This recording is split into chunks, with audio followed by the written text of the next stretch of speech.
on. There it is. All right. How you guys doing? Wow, I am so excited to be here. We are all back and together at Essence Fest. Let's give it a round of applause to be back together again. I'm looking forward to this conversation. I know there's so much I'm going to be able to learn, and we're just going to have a good time. So without further ado, I don't want to keep us waiting. You've already been waiting long enough. Let's please give a warm welcome to Madam Vice President Kamala Harris.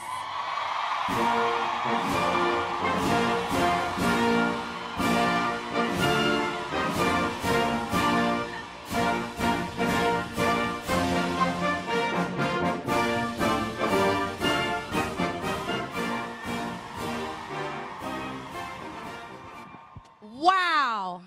I mean, so you guys, I really got lucky. I got the opportunity to sit with the Madam VP. Yes! Love you. I got an opportunity when I did Lightyear. Madam Vice President held a big event at her home where children got to come and watch and play and also meet astronauts from NASA. We got to talk about all the great things that you're doing with NASA. And I got a chance to sit and talk with her and really, you know, kind of get to know her in a really casual way, which I feel really lucky to have gotten that chance. But there was something I wanted to ask you. You know, we have something in common. I didn't get to say it then, but, you know, I've been memed a couple of times, but you are part of my favorite meme with, "We did it, Joe." And so I have to ask you, obviously, the excitement of the election hitting you in that moment, what were you thinking when you saw how that just went so viral? Well, first of all, it is so good to be with you, Keke. Oh. It is so good. And hello, Essence Fest. We're back. We are back. It was, you know, that day. Well, so you'll remember, the election happened, but it took a while for it to be declared. Right. And so my husband and I were staying in Delaware so we could be near the vice president-elect, president-elect at the time. And I work out every morning, and so he and I worked out together, and we were then going back to the house, and he was like, "I'm going to walk a little bit more and cool down." And so he started to walk. I went up to the house, and I went upstairs to go take a shower. Yes. I'm going to give you all kinds of information you weren't expecting.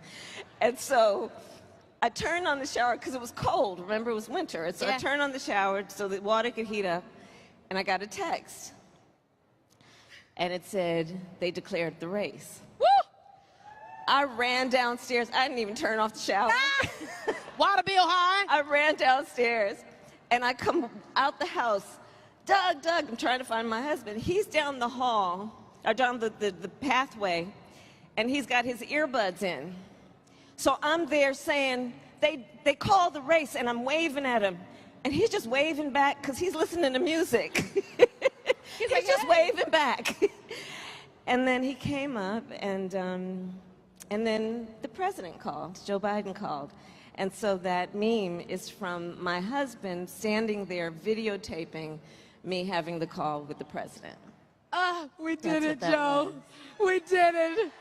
You're the president of America. I mean, that's just my favorite clip. But I also have to ask you, right, because I think I have some unrealistic expectations on how it actually is to work in the White House, right? I think a lot of my peers and I, we often talk about it. In our minds, we think it's like, okay, something comes in and you're like, this is what we're going to do, you know. But how is it really on a day-to-day? You know, are you and the president sitting down and strategizing? Are you emailing? What is the process of actually trying to get things done and working there? Well, like I said, I work out every morning. I'll just give you kind of a day in the life. I work out every morning, and I start my day reading the Presidential Daily Brief. We call it the PDB for short. Yeah. Which is classified information generated by our intelligence community about hotspots around the world and threats to our national security. So I read that every morning.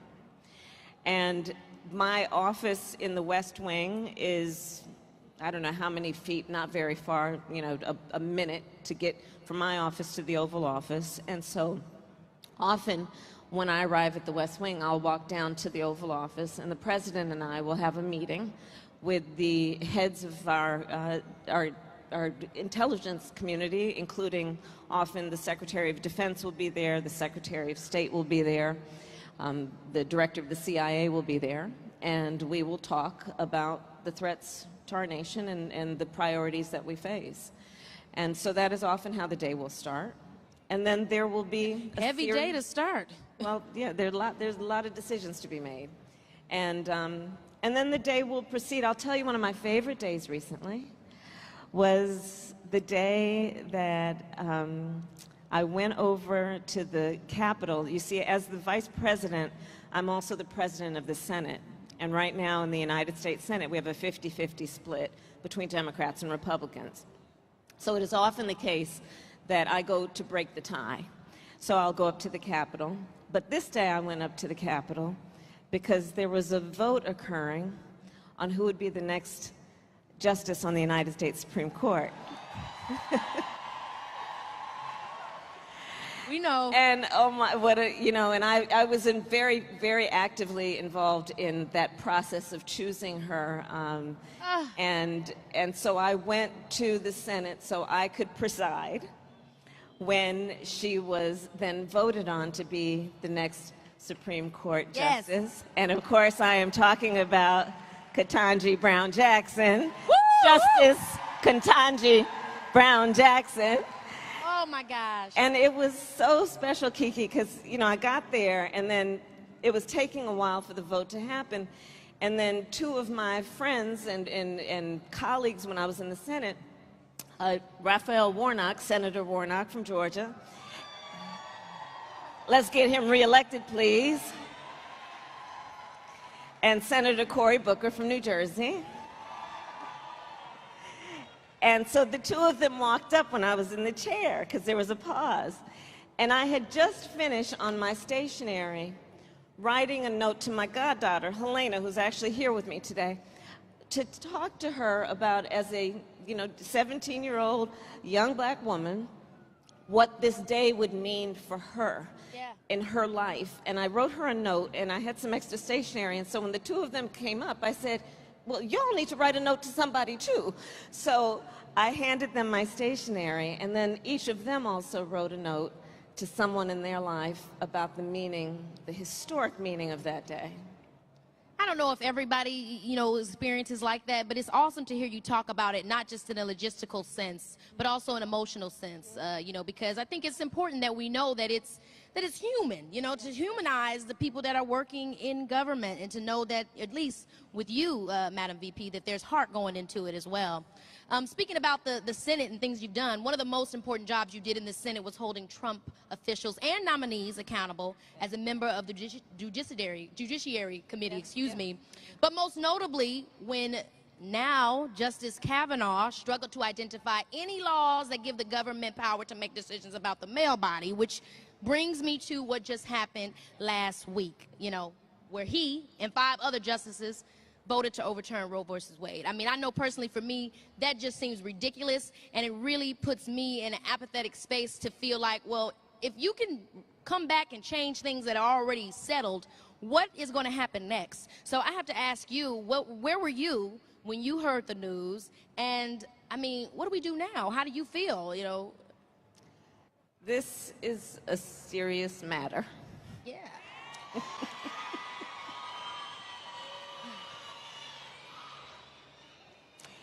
And it requires all of us to speak up, to speak out, and to be active. So I was on my way to Aurora, Illinois, to meet with Congresswoman Lauren Underwood, who is an outstanding member of Congress, because she and I, over the years, when I was in the Senate and now as Vice President, have been working on the issue of maternal mortality, and in particular, Black maternal mortality. Yes. And we've been working on this issue for a very important reason, which is, in the United States, Black women are 3 times more likely to die in connection with childbirth.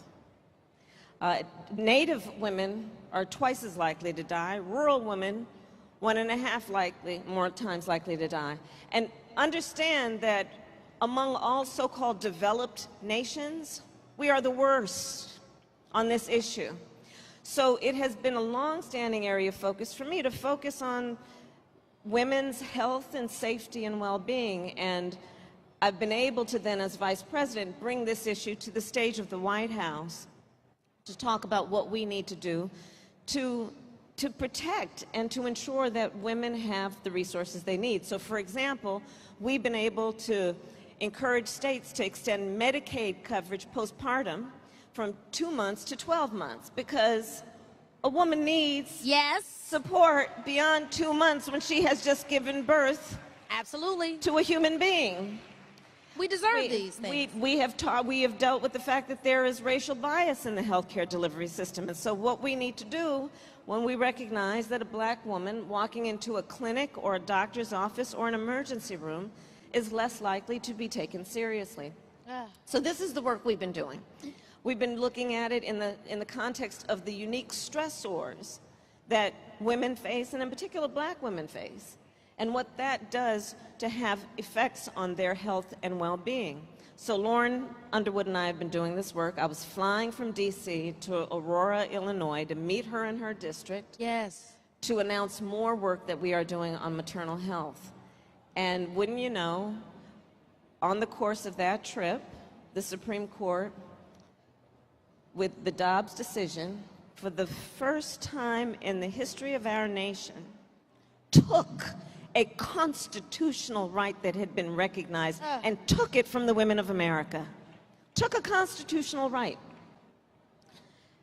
And what is so outrageous about this on every level is, one, it is the taking of a right that was given and guaranteed, and something that we took for granted to be settled law. So what that means then in terms of what else might be vulnerable that we otherwise thought was settled law, including issues like contraception, including issues like same-sex marriage, including the intimate decisions that people should be able to make about what I call heart and home without government interference.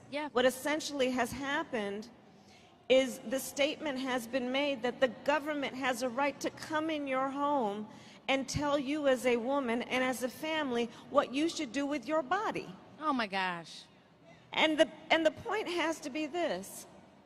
We have to recognize we're a nation that was founded on certain principles that are grounded in the concept of freedom and liberty. We also know that we've had a history in this country of government trying to claim ownership over human bodies. Yes, that is right. And we had supposedly evolved from that time and that way of thinking.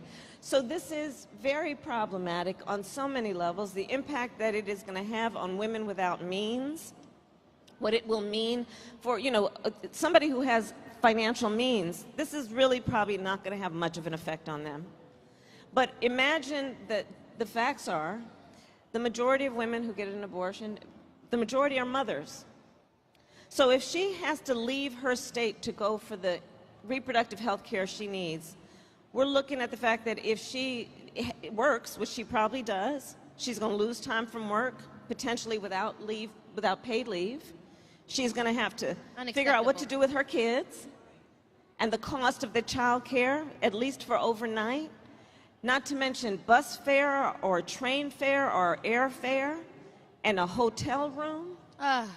All to make one of the most intimate decisions that she should have a right to make without government interference, that she should have a right to make with her pastor or her priest or her rabbi and her family, but not getting permission from the government. And it's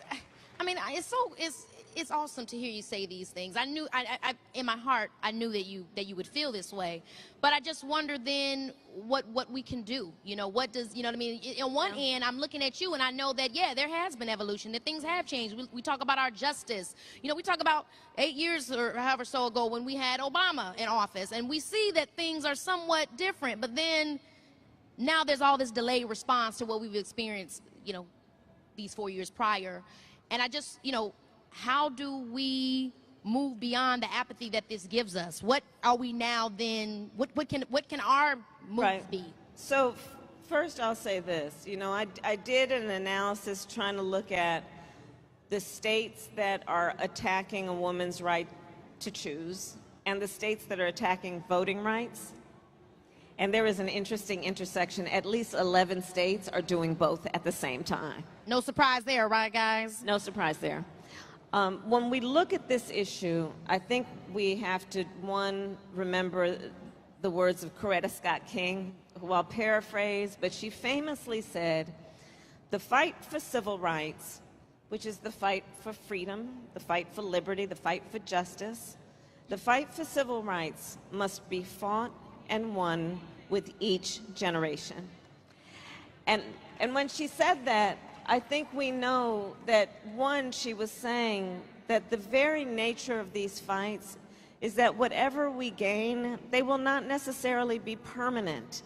Therein lies the strength when we achieve the rights, with the fragility of those rights, meaning if we are not vigilant to secure and to fight for them, we can't take it for granted. So there is that piece of it, but I think the second point she was making is, because it is the nature of it that you have to be vigilant, don't be overwhelmed. Right. Don't be overwhelmed to the point that we are disheartened and we think that we can't do anything about it. It's the nature of it that these gains will not be permanent. Great. So we must be vigilant, and we must remember we are always going to have to fight to maintain these rights. And it's such a good point, because I think we do get caught up in thinking, when there are great feats that have been accomplished, that, oh, now it's done, or, you know, we're surprised when it happens again. But when I look at the generations before me and what they had to deal with, I mean, even when we go back to slavery, if they found a way to keep moving, I better find a way to keep moving. You know what I'm saying? Because, I mean, hey, I don't know what it's like to be in a field. That's right. You know what I'm saying? I want to go quickly to, you mentioned some of the things you've been doing, and we were talking about all the things that the administration has accomplished when we were, you know, back when we were at your home in D.C. Yeah. You mentioned some great things about removing lead pipes also, which is a huge issue. You touched on a lot of things, but I just want to take a moment to speak to you guys about some of the things that specifically have been done. The executive order to promote access to voter registration and voting, where President Biden directed government resources to provide information about elections and increase access to voter registration opportunities, protecting Black Americans' access to housing by combating housing discrimination, where President Biden directed the administration to address racial discrimination in the housing market, reducing oh, go ahead. Yes. Let me add to that. So on the housing piece, it includes this piece.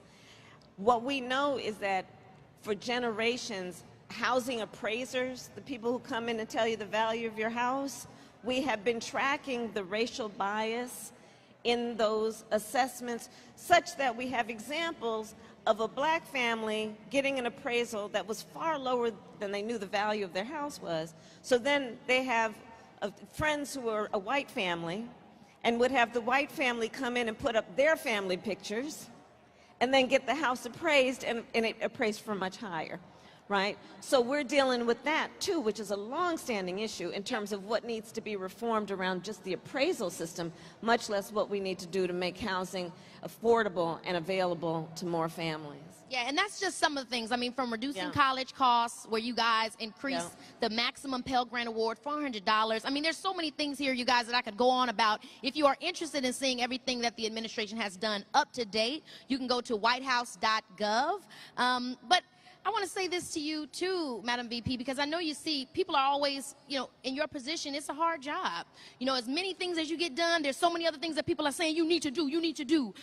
You know, and there's a quote that I've always loved from Mother Teresa, where she says, there can be no great things done, only small things with great love, right? Because there's always going to be something. Yeah. So I want to ask you, how in your position do you approach A, that reality, and B, knowing what task to start on first with so much to deal with?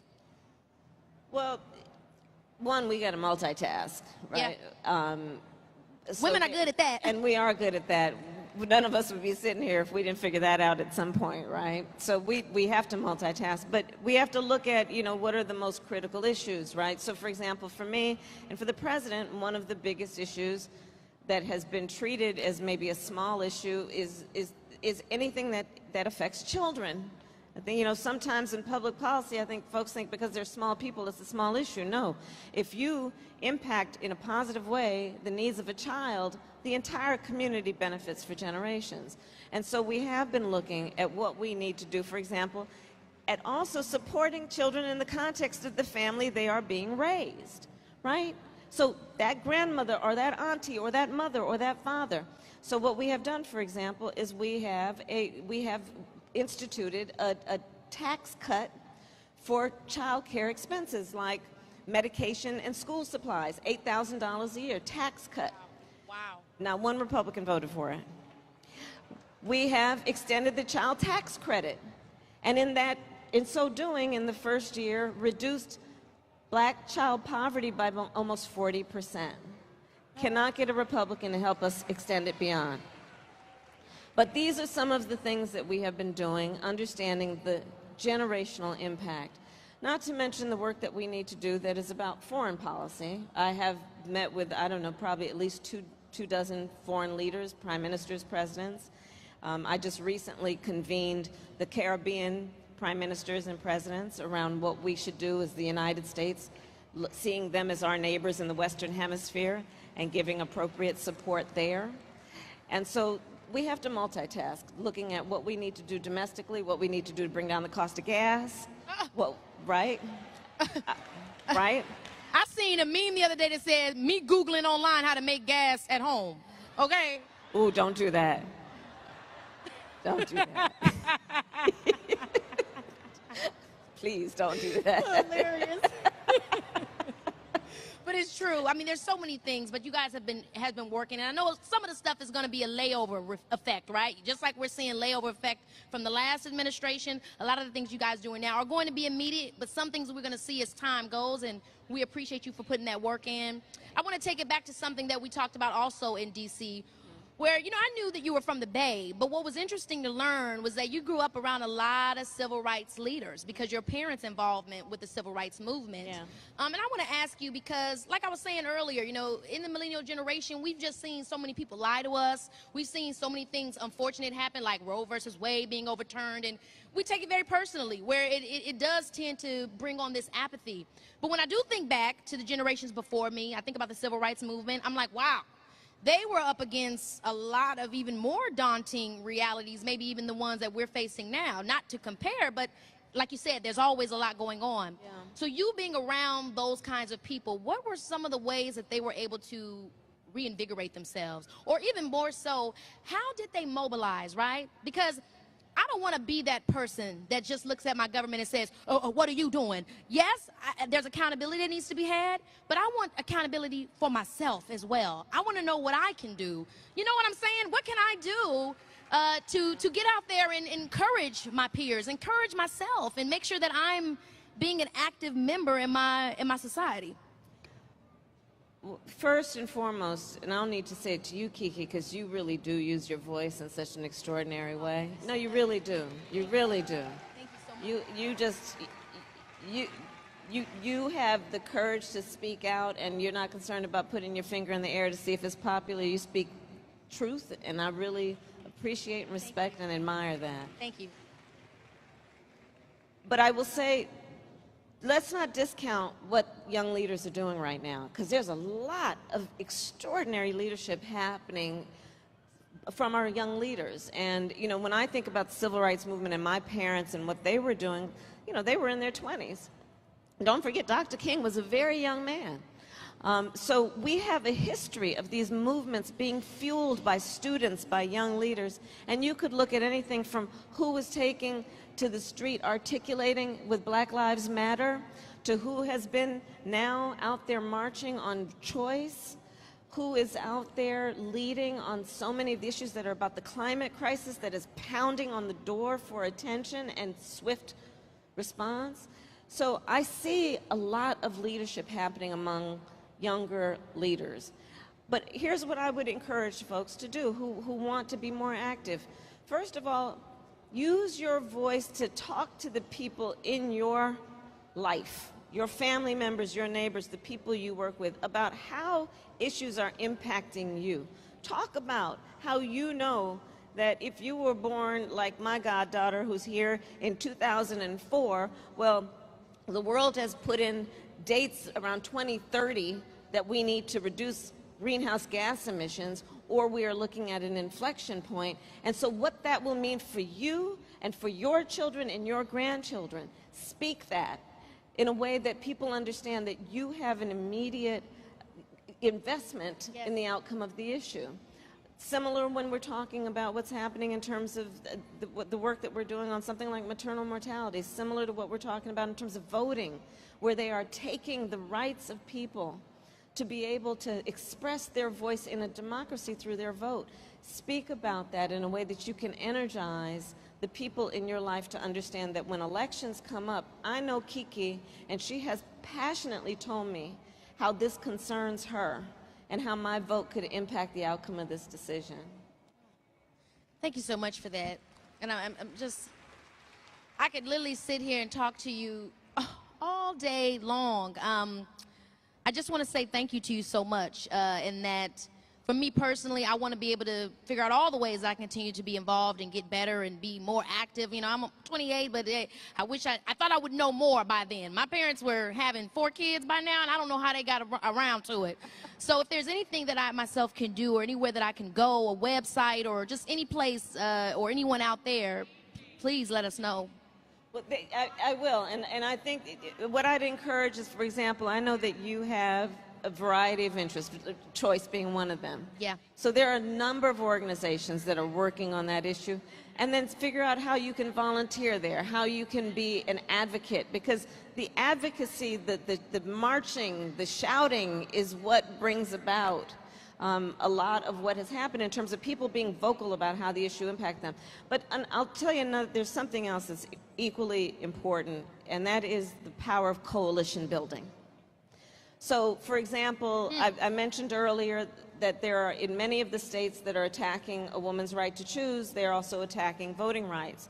Well, let's think about the fact that historically it's different communities that have worked on those issues, but we're all under the same roof. If it's about understanding how liberties are being attacked, how our democracy is being attacked. So let's work on the coalition also, which is bringing folks together, because there is power in those numbers, and there is power in knowing that the vast majority of us have so much more in common than what separates us. See, the people who are trying to attack our rights are trying to make people feel small and feel alone. And different.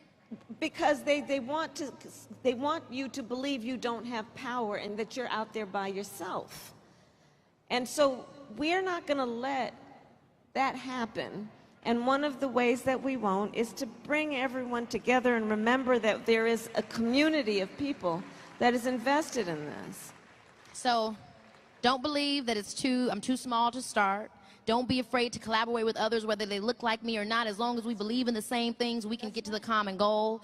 And know that, hey, age is but a number, and we can all work together. Okay, I want to ask you this final question, and it's going to be maybe a question about a conversation you would have with your younger self that maybe didn't know, or maybe did know, and have these dreams of one day being the vice president. What would you say to prepare yourself for this role? Well, first of all, don't hear no. Don't hear it can't be done. Don't hear nobody like you has done this before. I like to say I eat no for breakfast. I love when you say that. I love when you say that. Surround yourself with a community of people. It doesn't have to be a big group, who love you and who will cheer you on and who will sometimes push you out the door to go and do. Those people who love you and you trust enough that when you fall down, they'll be there to laugh with you because you fell, but to help pick you up and keep you going. So choose, especially to the young leaders, I'd say, but to all of us of every generation, choose who is in your life based on loving yourself and requiring that from other people. It's so important. And so that's one thing. I would say the other thing is that to really know that you have so much to bring, and you have to look inward, you know, and also have faith. You know, have faith, and have faith in whatever it is you believe in, that you were destined to do great things, even when the obstacles are there. But to believe in yourself and to have faith in yourself, that's so important. And then finally, just to remember you're not alone. I mean, so many of us have had the experience of walking into a room where we're the only one who looks like us, or has had our life experience. And so to you, I would say, when you walk in these rooms, remember this room for a minute. Remember this room. And remember when you walk into those rooms, that we're walking into that room with you. We are all in that room with you. And we are applauding you. And we are expecting you will carry our voice into that room. And we are applauding you, and we are with you every step of the way. So shoulders back, chin up. And just be yourself, be your marvelous self. Oh, yes. Just be yourself. Oh, Madam Vice President, I just thank you so much. I'm so grateful to have gotten the opportunity to see you up close in this way and see you speaking. And people just stand for you. It's an inspiration. You truly are. And thank you for your time. Thank you for being here. So good to and thank you guys for being a part of the conversation as well. And Essence, obviously. Take care, guys. Bye-bye.